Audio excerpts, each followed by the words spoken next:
Hi guys, now I'm gonna teach you 2 more new sounds and letters. Now, listen and repeat after me.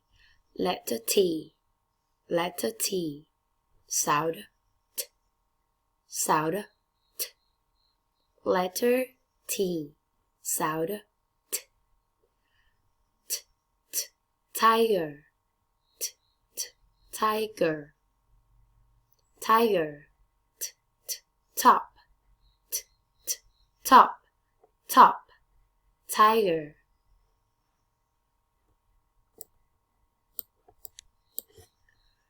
I can see a tiger, t, t, tiger. I can see a tiger, t, t, t. Good job. Now it's your turn to say aloud whole song. Các con tự đọc bài cho cô nào. Good. I can see a tiger. Well done. T, t, tiger.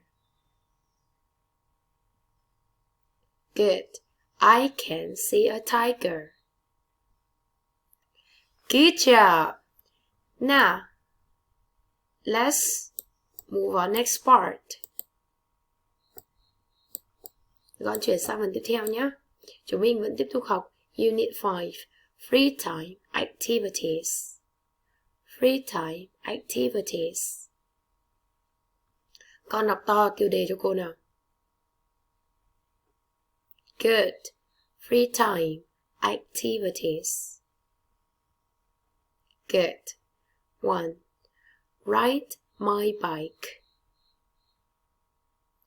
Ride my bike. Good. Read books. Read books.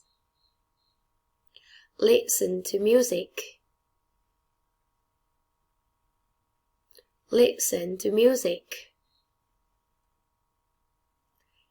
Eat snacks. Eat snacks. Well done. Now, listen and repeat after me one more time. Ride my bike. Read books. Read books. Good. Listen to music. Eat snacks. Eat snacks. Okay, now it's time for you to say aloud all the phrases on their own. Tự các con đọc các cụm từ nào.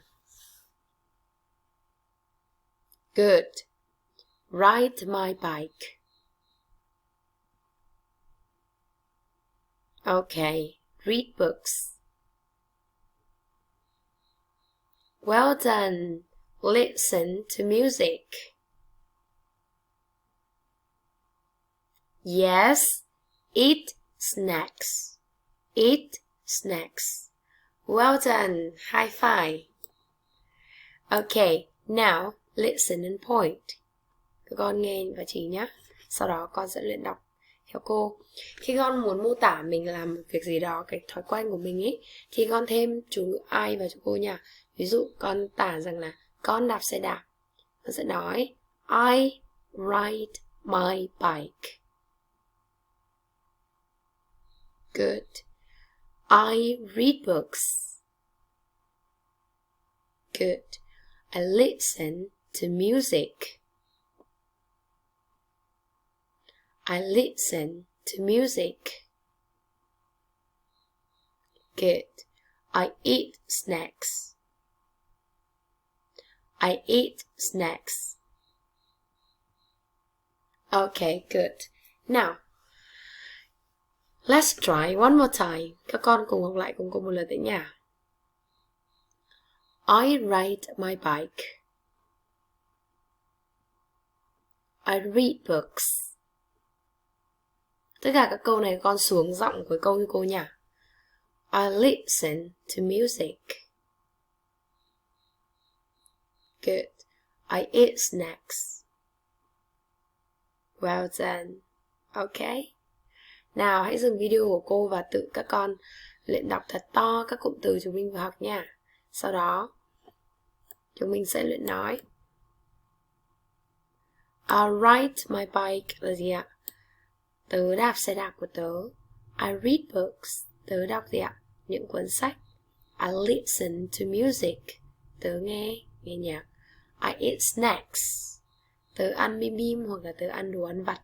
Snacks ở đây vừa có nghĩa là bim bim hoặc đồ ăn vặt nha các con. Okay, that's all for today. Bye bye guys.